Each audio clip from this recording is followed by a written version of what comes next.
And ముఖ్యంగా నారా లోకేష్ దావోస్కి వెళ్ళి సిగ్గు లేకుండా నా ప్రత్యర్థుల్ని అనగతొక్కడానికి నేను రెడ్ బుక్ని యూజ్ చేస్తున్నాను అని చెప్తే ఎవరైనా పెట్టుబడులు పెట్టడానికి వస్తారా అని నేను అడుగుతున్నాను. ఈరోజు మీరు చూస్తే ఈ రాష్ట్రానికి పెట్టుబడులు రాకపోవడానికి కారణం ఈ రెడ్ బుక్ రాజ్యాంగమే. ఎందుకంటే ఎవరైనా పెట్టుబడులు పెట్టాలి అంటే ఆ రాష్ట్రంలో లా అండ్ ఆర్డర్ కరెక్ట్గా ఉండాలి, పారదర్శకమైన పరిపాలన ఉండాలి, అలాగే రోడ్డు, రైలు, ఏరోప్లేన్, అలాగే పోర్ట్స్, ఇవన్నీ కూడా అంటే ట్రాన్స్పోర్ట్ ఇది కరెక్ట్గా ఉంటేనే అక్కడ పెట్టడానికి అవకాశం ఉంటుంది. మీరు చూస్తే జగన్మోహన్ రెడ్డి గారు ముఖ్యమంత్రిగా ఉన్నప్పుడు ఇవన్నీ కూడా ఎంత చక్కగా చేశారో మీ అందరూ కూడా గమనించవచ్చు. లా అండ్ ఆర్డర్ ఏ విధంగా మెయింటైన్ చేశారు, అలాగే మీరు చూస్తే సచివాలయ వ్యవస్థతో ఎలా పారదర్శకంగా పరిపాలించారు, అలాగే ఏపీలో 3 పోర్ట్లు మచిలీపట్నం, మూలపేట, రామాయపట్నం ఏ విధంగా వర్క్స్ స్టార్ట్ చేశారు, భోగాపురం ఎయిర్పోర్ట్ ఎలా ఆల్మోస్ట్ 35% వర్క్ చేసేయటం జరిగింది, అలాగే 10 ఫిషింగ్ హార్బర్లు అన్నిటినీ కూడా తీసుకొచ్చి మీ చేతిలో పెడితే ఈరోజు మీరు ఏం చేశారు? జగనన్న పారిశ్రామికవేత్తల కోసం రెడ్ కార్పెట్ వేసి ఫ్రెండ్లీ స్టేట్గా ఇన్వెస్ట్ చేయడానికి దాన్ని ఏర్పాటు చేసి మీ చేతికి ఇస్తే ఈరోజు మీరు రెడ్ బుక్ రాజ్యాంగం అంటూ రాష్ట్రంలో ఈరోజు లా అండ్ ఆర్డర్ లేదు, రోడ్డు పైనే నరికేస్తున్నారు మనుషుల్ని. అలాగే ఎవరు నోరు తెరిసినా వాళ్ళ మీద కక్ష సాధింపుగా తప్పుడు కేసులు, ఒకటి రేప్ కేసు, లేదా అటెంప్ట్ మర్డర్ కేసు, లేదా SC/ST కేసులు పెట్టి చట్టాన్ని కూడా తమ చుట్టాలుగా వాడుకోవాలన్న ప్రయత్నం చేస్తున్నది నిజం కాదని నేను అడుగుతున్నాను. అలాగే ఈరోజు మీరు చూస్తే ఈ చంద్రబాబు నాయుడు, లోకేష్ చేస్తున్న పనుల వల్ల ఈ రాష్ట్ర ఇమేజ్ దెబ్బతినటం వల్ల ఈరోజు దావోస్లో పారిశ్రామికవేత్తలు ఒక్కటంటే ₹1 కూడా మనకి MOE చేయకపోవడం చాలా బాధాకరం. ఎందుకంటే ఈరోజు వీళ్ళు దాదాపుగా ఈ స్పెషల్ ఫ్లైట్లు, కోట్లు, బూట్లు, సూట్లు కని వీళ్ళ ఖర్చులకే 20 కోట్ల పైగా అయింది.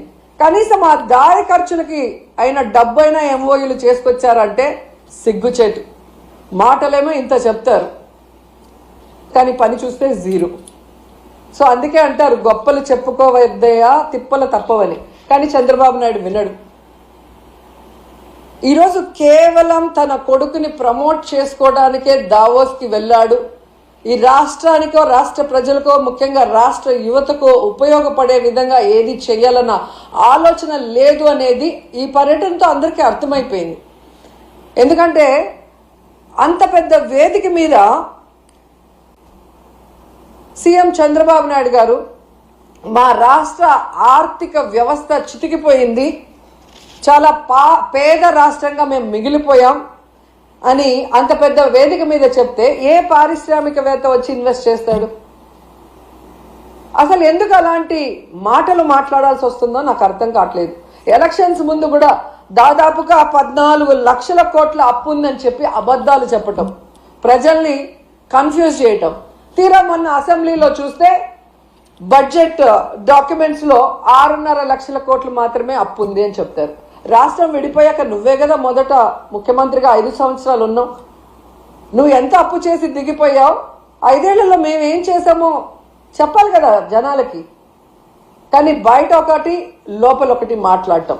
ఏదైతే ఆంధ్రప్రదేశ్లో అబద్ధాలతో, కట్టుకథలతో, పచ్చ మీడియాతో ప్రజల్ని మభ్యపెట్టారో అదే విధంగా దావోస్లో కూడా మీరు మభ్య పెట్టాలన్న ప్రయత్నం ఈరోజు పెట్టుబడిదారులు పారిపోవడానికి కారణం కాదా చంద్రబాబు నాయుడు, లోకేష్ అని నేను అడుగుతున్నా. ముఖ్యంగా జగన్ గారు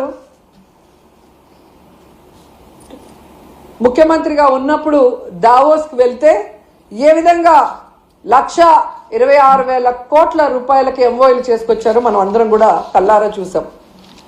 అలాగే విశాఖలో గ్లోబల్ ఇన్వెస్ట్మెంట్ సమ్మిట్ ఏర్పాటు చేసి 13.5 లక్షల కోట్ల రూపాయలకి MOEలు చేయటం మీ అందరూ కూడా గమనించారు ఈ రాష్ట్ర ప్రజలు. ఎందుకు ఇది చెప్తున్నానంటే ఈ నెలలో సాక్షాత్తు ప్రధానమంత్రి గారు శంకుస్థాపన చేసిన 1,85,000 కోట్ల గ్రీన్ ఎనర్జీ ప్రాజెక్ట్ ని ఆ రోజు విశాఖ గ్లోబల్ సమ్మిట్ లో జగనన్న తీసుకొచ్చిన విషయం ఈ రాష్ట్ర ప్రజలకు ఇంకా గుర్తుందని నేను అనుకుంటున్నా. అలాగే ప్రధానమంత్రి గారు శంకుస్థాపన చేసిన బల్క్ డ్రగ్ ప్రాజెక్ట్ కూడా జగనన్న ముఖ్యమంత్రిగా ఉన్నప్పుడు ఇతర రాష్ట్రాలతో పోటీ పడి తీసుకొచ్చింది. దానికి భూమిని కూడా జగనన్నే తన హయాంలో కేటాయించింది నిజం కాదా అని అడుగుతున్నా. సో జగనన్న తీసుకొచ్చినవి మీ గొప్పతనంగా ప్రధానమంత్రి గారిని పిలిపించి మొన్న హడావిడి చేశారు తప్ప మీ పరిపాలన చూసి మిమ్మల్ని చూసి ఒక్క ప్రాజెక్ట్ అయినా ఒక్క పారిశ్రామికవేత్త ఒక్క పెట్టుబడి అయినా పెట్టాడని నేను అడుగుతున్నాను. జగనన్న విశాఖలో గ్లోబల్ ఇన్వెస్ట్మెంట్ సమ్మిట్ పెడితే అదాని వచ్చారు, అంబానీ వచ్చారు, జిందాల్ గారు వచ్చారు.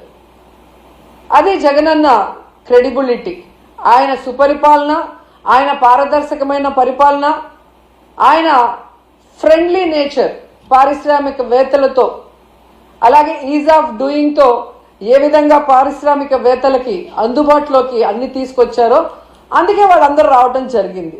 కానీ మీరు మీ హయాంలో ఒక్కరంటే ఒక్కరు రావటానికి భయపడుతున్నారు అంటే దానికి కారణం మీ అరాచక రెడ్ బుక్ పాలన కాదా అని నేను అడుగుతున్నాను. ఈరోజు ఇన్ని మాట్లాడి వెళ్ళిన మీకు ఉత్త చేతులతో తిరిగి రావడానికి సిగ్గు లేదా అని అడుగుతున్నాను. ఏ మొహం పెట్టుకొని ప్రజలకు ఏం చెప్పాలనుకుంటున్నారు? మీకేం కొత్త కాదులేండి. పక్క రాష్ట్రాల వాళ్ళు పెట్టుబడులతో వస్తే మీరు కట్టుకథలతో వస్తారు. ఎవరి మీద తోసేద్దామా, ఏం చెప్పి తప్పించుకుందామా అన్న కార్యక్రమం మీకు తెలిసినంత బాగా ఎవరికి తెలియదు. దీనికోసం కాదు మీకు ఓట్లేసింది, మీకు అధికారం ఇచ్చింది, మీకు పదవులు ఇచ్చింది. ఇప్పటికైనా ఈ రెడ్ బుక్ అరాచక పాలనని మానేసి ప్రజలకి మీరు ఏదైతే ప్రామిస్ చేశారో ఆ ప్రామిస్ని ఫుల్ఫిల్ చేస్తూ ఈ రాష్ట్ర పరువుని కాపాడమని చంద్రబాబు నాయుడుకి, లోకేష్కి, పవన్ కళ్యాణ్కి తెలియజేసుకుంటున్నాం. ఎందుకంటే పవన్ కళ్యాణ్ గారు ఏదో మత్తులో మాయలో ఉన్నారు, చంద్రబాబు నాయుడు మత్తు మాయలో. కనీసం దావోస్కి మిమ్మల్ని తీసుకెళ్లలేదు అంటే మీరు వెళ్తే పెట్టుబడులు రావని మిమ్మల్ని తీసుకెళ్లేదా పవన్ కళ్యాణ్ గారు? లేదా గతంలో మీరు ఒక ఇంటర్వ్యూలో దావోస్కి వెళ్ళటం వేస్ట్, దానివల్ల రూపాయి ఉపయోగం లేదని మీరు ఇచ్చిన ఇంటర్వ్యూ వల్ల తీసుకెళ్ళలేదా? లేదా పవన్ కళ్యాణ్ వస్తే లోకేష్కి ఇంపార్టెన్స్ తగ్గిపోతుందని తీసుకెళ్లేదా? ఇది మాకు చెప్పకపోయినా పర్లేదు, కనీసం పవన్ కళ్యాణ్కి జనసేన కూలీలకు చెప్పాల్సిన అవసరం ఉందని కూడా ఈ సందర్భంగా తెలియజేసుకుంటున్నా. ఎందుకంటే అంత పెద్ద వేదిక మీద లోకేష్ సీఎం అయితే బాగుంటుంది, డిప్యూటీ సీఎం అయితే బాగుంటుంది అని ఎలా భజన చేశారో, ఆ భజన చూసి పారిశ్రామికవేత్తలు ఎలా అవాక్కయ్యారో కూడా అందరూ గమనించారు. సో చంద్రబాబు నాయుడు గారు మీరు వచ్చి 7 నెలల